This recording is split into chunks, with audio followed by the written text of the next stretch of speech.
પધારો પધારો મારા વ્લોગમાં એટલે કે મારા વિડીયોમાં જય માતાજી ને જય શ્રી કૃષ્ણ ને એ બધા એ આખા ગામના મજાના હસો એવી મારી આખા ગામની શુભકામના છે બાપલિયા. સો બહુ દિવસ પછી આમ તો રાત્રે બહુ મોડો થઈ જાય જમ્યા પછી વ્લોગ વિડીયો બનાવું અને ઘણી વાર એવું થાય કે દવાખાને જઈને આવ્યા હોય એટલે બહુ બહાર દઈને વિડીયો બનાવે એટલે માતાજીને દર્શન નહીં કરાવી શકતી. સો આજે કરી લો માવડીઓના દર્શન. અરે વાહ, એ ચામુંડમાં દેખાય છે. અરે વાહ, શું વાત છે. તો ચામુંડમાં અમારા કુળદેવી છે. હવે શિગોતરમાં તો અમે કંઈક આમ જ દર્શન દઈ દઉં આમાં. સો અરે વાહ, છબીમાં દેખાય છે આજે. ઓહો હો વાવ વાવ વાવ વાવ વાવ. સો સિગોતરમાના દર્શન કરી લો અને કરી લો મારા બાપલિયાના દર્શન. સો અમે ઘરનો લુક બદલી નાખ્યો. મતલબ શું કરી ખબર, આ બે તિજોરી અમારી જે છે એ હતી આ બાજુ, આ ખૂણામાં, તો મેં એને જેમીને કરી દીધી આ બાજુ બંને તિજોરીઓ, બરાબર. અને આ જે અમારું પીપળું છે એ અહીંયા મૂકી દીધું, આ બાજુ લાવી દીધું. એના કારણે અહીંયા ડાયરેક્ટ લાઇટ તો અજવાળું વધારે આવી રહ્યું ઘરમાં. અને આ કપડાં મમ્મીએ ધોયેલા છે જે વાળવાના બાકીઓ. અને અહીંયા બધા મેં ખિલ્લા લગવડાયા હતા જ્યારે ઘર થયું ને ત્યારે, કે આ બધી વસ્તુ લટકાઈ શકે, જેમ કે અમારું બેગ તે બધું. તો આજે કામમાં આવી ગયા ખિલ્લા. અને બસ તિજોરી આ બાજુ ફેવરી નાખી અને કંઈક હવે આવો લુક લાગે. તમે એ પડે આ બે ખાટલા મૂકવાની જગ્યા નહીં રહેતી ઘરમાં. સો એક આ ખાટલો અહીંયા મૂક્યો મેં અને એક ત્યાં મૂક્યો, તો એ જગ્યા ઓછી પડે બાપા મારા ઘર. કેટલી બધી જગ્યા ઓછી પડે, પણ શું કરશો. તો ત્યાં થોડું સારું લાગે મને, કેમ કે અહીંયા અજવાળું વધારે આવે. અને બીજું કે અમારો પંખો વચ્ચોવચ્ચ નથી, થોડો આ બાજુ. એના કારણે શું થાય ખબર, અગર ગરમી હોય તો પંખા નીચે તો બેસવા જોઈએ, એટલે જગ્યા એવી રીતના કરી નાખી કે પંખા નીચે બેસી શકીએ. શું પહેલાં સ્ટેન્ડ લગાવી દઉં છું. મારા મમ્મી બધા કપડાં ઉકેલા જ છે જ્યાં ત્યાં. એમાં એવું થાય કે દિવસે મારી મમ્મી કપડાં ધોવે પછી રાત્રે અમે લઈ લઈએ ઘરમાં, કેમ કે રાત્રે બહાર ના રખાય સુકાયેલા કપડાં. એટલે શું દર્શન થઈ ગયા, દીવાબત્તી જેમીને કરી લીધી હતી. હું બેસી જાઉં પાડાની જેમ. અને આ જે ખાનું છે મારું, આ ખાનું એ છે જેમાં હું ફક્ત ને ફક્ત મારું જે મંદિરનો જે સામાન છે, પૂજા પાઠમાં ને એ બધું મૂકું. બધા મેં હાલત જોઈ શકો કે મેં 1 મહિનાથી નજર નહીં કરી તો બધું કેવું થઈ ગયું. તો બસ આજે એ વળે કરીશ. મેં એકવાર વિડીયોમાં તમને લોકોને બતાવ્યું બી છે બધું, જે માતાજીના સામાનના વચમાં જ લાયા છે મેં કપૂરને બધા બધું. હમણાં ભાભીની જે બાધા હતી એ પેમેન્ટ મૂકી ગયા હતા, તો આ બધું લાવ્યું છે, ઘી ને આ બધું બધું. તો બસ એ આ છે લાકડી. આ ખાનું સાફ કરી દઉં બાપા. એનાની હાલત શું થઈ ગઈ બાપા. આવું નવું થાય, શું કરવાનું કહો. કોણે જઈને કહેવાનું રે હો. આ ડીમ લાઇટ મેં લીધી હતી સુભાષ વેચતી ત્યારે.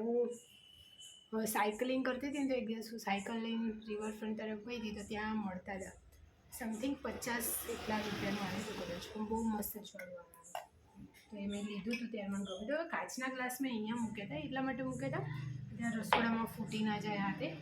પણ અહીંયા કાચના ગ્લાસ હોવાથી નડે છે વધારે, તો હું વિચારું કે અહીંથી હવે બદલીને અને બીજે ક્યાંક કામ કરીએ, બરાબર. સો આ લોટી છે મારી શંકર ભગવાનના જોડ ચડાવવાની. આ સ્ટેન્ડ લાવ્યું હતું કે આખો દિવસ મારે જોડ ચડાવવું તો હું ચડાવી શકું એની માટે. પણ પછી તો હું આખો દિવસ જોડ નહોતી ચડાવી. આજુ આ બધા ગોદડા જે પીપળા ઉપર મૂકે ને, અત્યારે મેં પીપળોને બધું ફેરવ્યું એટલે મેં અહીંયા માતાજીવાળા રૂમમાં મૂક્યા છે. સો તમને આ દેખાય છે આ વાળું સોજા આવ્યા છે મારા મોઢા ઉપર. ये दया कुछ तो गड़बड़ है रे बाबा. तो ये સોજા આવ્યા છે. ટેન્શન નહીં. આ થેલીઓ છે બધી મારા મમ્મીની અનાજ ભરવાની, એના લીધે થઈને મારું આખું ખાનું ભરે પડેલું. તો હું જગ્યા કરીશ એ બધું ઓર્ડર મૂકીશ. જે રોજે વપરાય છે એ વસ્તુ ઉપર રાખીશ, અને જે રોજે નહીં વપરાતું એ બધું નીચે કરી દઈશ. તો મને પોતાને નહીં ખબર રોજે શું વપરાય ને રોજે શું નહીં વપરાતું.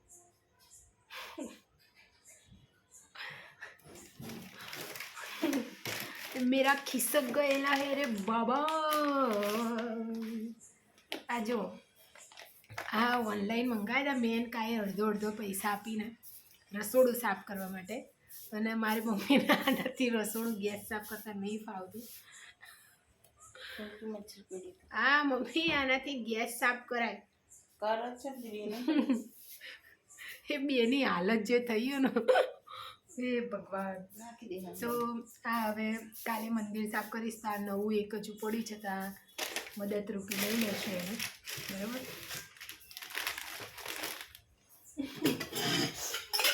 બધા લોટા, બધા માતાજીના વાસણ, આ બધા મારે દિવાળી ટાઈમ હું ઉપયોગ કરું એટલા માટે.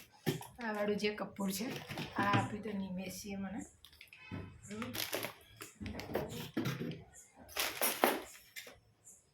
તો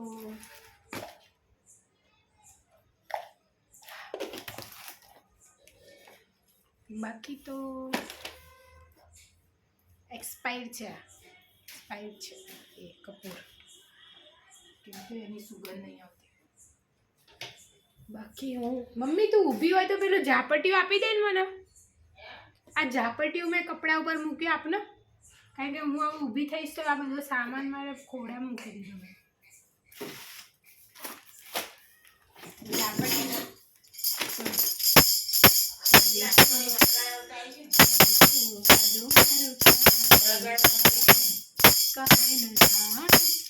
તો આ ઘૂઘરા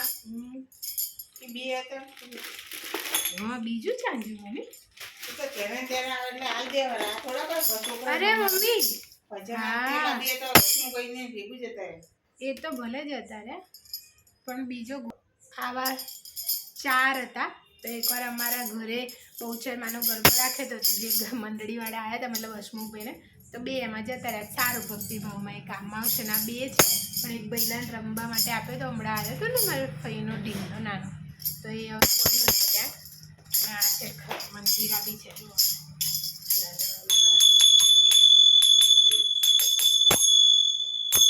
આ કેટલું મસ્ત વાઇબ્રેશન થાય છે. હાય સાંભળો કેટલું મસ્ત લાગે નહીં જાય. અમે સ્કૂલમાં હતા ને ત્યારે વગાડતા મંજીરા, તો હવે મારી જોડે મંજીરા છે.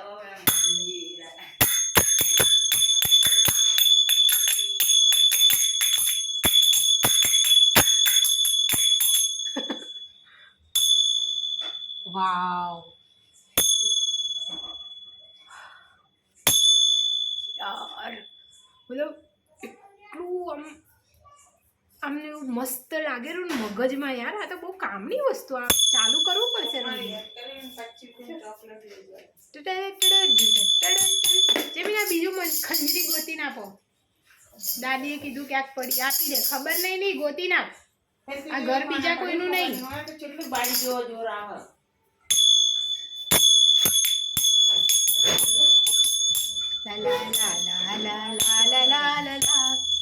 હરી હરી હું કયું, મને તો એક ભજન યાદ નહીં આવતા અત્યારે. આ બહુ જ મજા આવે એવું છે.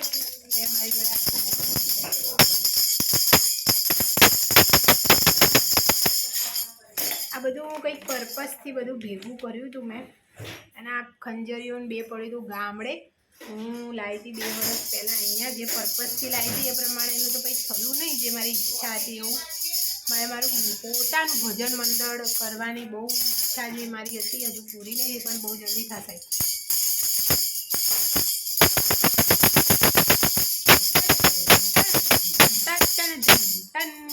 તો બસ હવે હું આ ખાનું કરી દઉં સાફ. અગર વિડીયો ચાલુ રહેશે તો મારું ધ્યાન આખું રહેશે વિડીયો પર. તો હું ખાનું કરી દઉં મજાનું સાફ. અને પછી આપણે મળીએ કાલે રવિવારે. કાલે કરાવીશ બધાને વસઈના દર્શન. ઓકે, સો ચલો બાય ને જય માતાજી, જય શ્રી કૃષ્ણ. ને એ મજા મારો ને મારી ચપ સાંભળવા આપનો ખૂબ ખૂબ આભાર. અને ચપચપની સાથે મેં તમને ખજરી સંભળાઈ છે અને આ મંજીરાના તરણ. હાય યાર. તો ચાલો મળીએ કાલે. Bye and good night. જય માતાજી ને જય શ્રી કૃષ્ણ.